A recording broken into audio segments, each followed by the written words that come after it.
उचलते आणि त्या काट्याला मारते, तरी टोपी खाली पडते आणि सगळं गाव मिळून त्या काट्याला मारते. तसं या ठिकाणची भाषण, नारायण निळेचं भाषण असेल, समाधान शेंडेचं भाषण असेल, आमच्या गावड्याचं भाषण असेल किंवा आमच्या सभापती ताईने पहिल्यांदा केलेलं प्रस्तावना असेल की ह्या सगळ्यांनी काट्याला या त्या ठिकाणी हे आलं तो मैदानात,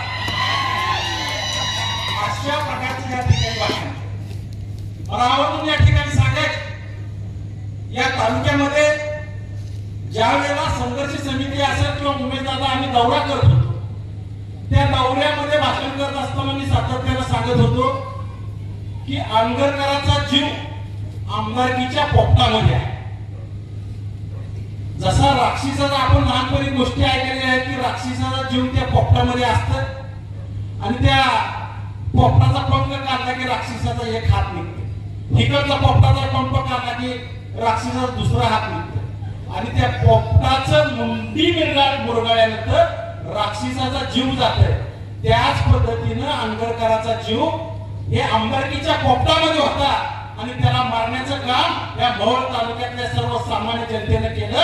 म्हणून आज या ठिकाणी परिवर्तन झालेलं दिसत आणि हे परिवर्तन झाल्यानंतर आंगरकरांचे पिलावलं या ठिकाणी आता सांगत आहे की आता 4 महिन्यामध्ये राजाभाऊ खरे यांनी काय काम केलं. आता पंचायत समिती आणि जिल्हा परिषदेमध्ये परिवर्तन होणार आहे.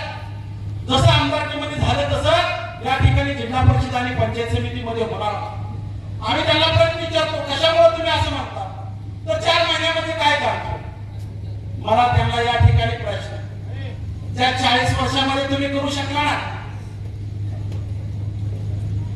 ते 4 महिन्यामध्ये तुम्ही आमच्याकडून करण्याची अपेक्षा तुम्ही का करता. गेल्या 8 निवडणुका या ठिकाणी बाळासाहेब गायकवाड या ठिकाणी साक्षीदार असतात. गेल्या 8 निवडणुका आपण या ठिकाणी पाहिलेल्या. 2 वेळा निंबाळकर नाना आमदार होते की आंगरकरांच्या पाठिंबा होते. निंबाळकर नाना वैरागचं बघत होते आणि मोहोळ तालुक्याचा आंगरकर बघत. त्याच्यानंतर 3 वेळा राजन पाटील आमदार झाले. परत त्याच्यानंतर लक्ष्मणराव डोंगरे, रमेश कदम, आता त्याला आपण पराजित केलं ते यशवंत माने. म्हणजे 8 टर्म तुमच्याकडे होत्या आणि त्या 8 टर्ममध्ये मला आवडून या ठिकाणी सांगायचं उमेदवाराला या ठिकाणी माहितच, ज्या वेळेला 1995 साली काँग्रेसच्या तिकिटावर माजी आमदार राजन पाटील निवडून आले. अशाच पद्धतीने त्यांचा तालुक्यामधल्या प्रत्येक गावागावात सत्कार होत होता आणि सत्कार होत असताना राजन पाटील भाषण काय करत होते.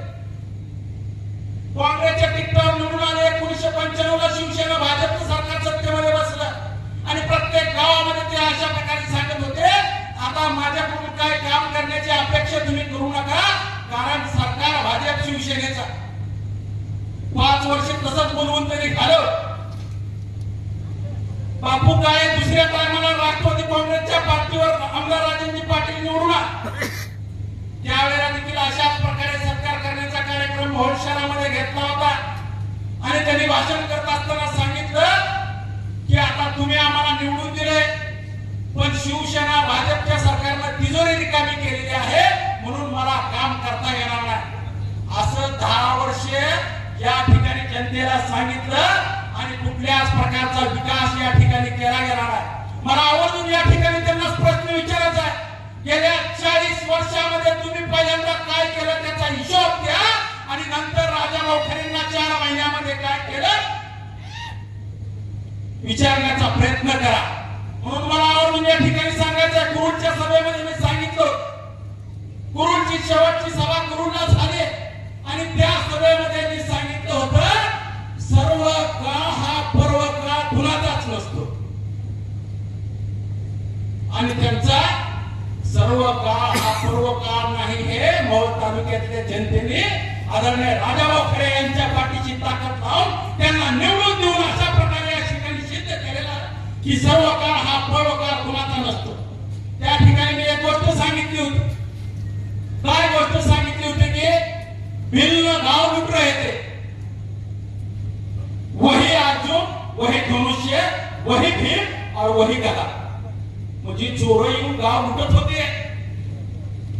तिथं भीम होता, तिथंच गदा होता, तिथंच अर्जुन होता, तिथंच धनुष्यबाण होता. पण भीम आणि अर्जुन काय करू शकत नव्हते तर कारण चोर हे रात्रीच्याला गाव लुटत होते आणि सूर्य उगवण्याची वाट भीम आणि अर्जुन बघत होते.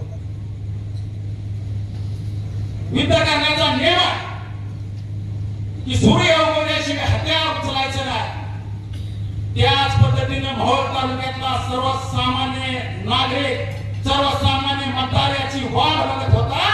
सूर्य कधी उगवते आणि राजाभाऊ खरेच्या माध्यमातून या मोहोळ तालुक्यामध्ये सूर्य उगवला आणि त्यावेळेला आपल्या बोटाच्या चमत्कारानं आंबेडकरांना पराजय करण्याचे काम या तालुक्यामध्ये राजाभाऊ खरेच्या माध्यमातून केले. मला आवडून या ठिकाणी राजाभाऊ या ठिकाणी सांगायचं, ज्या वेळेला मोहोळ तालुक्याच्या विधानसभेची निवडणूक लागली त्यावेळेला तर सगळ्यांनी काम केलं. मग दीपक मेंबर असतील तरी त्यांची बाजू लावून ठरली, विजयराज डोंगरे असतील तरी त्यांची बाजू लावून ठरली.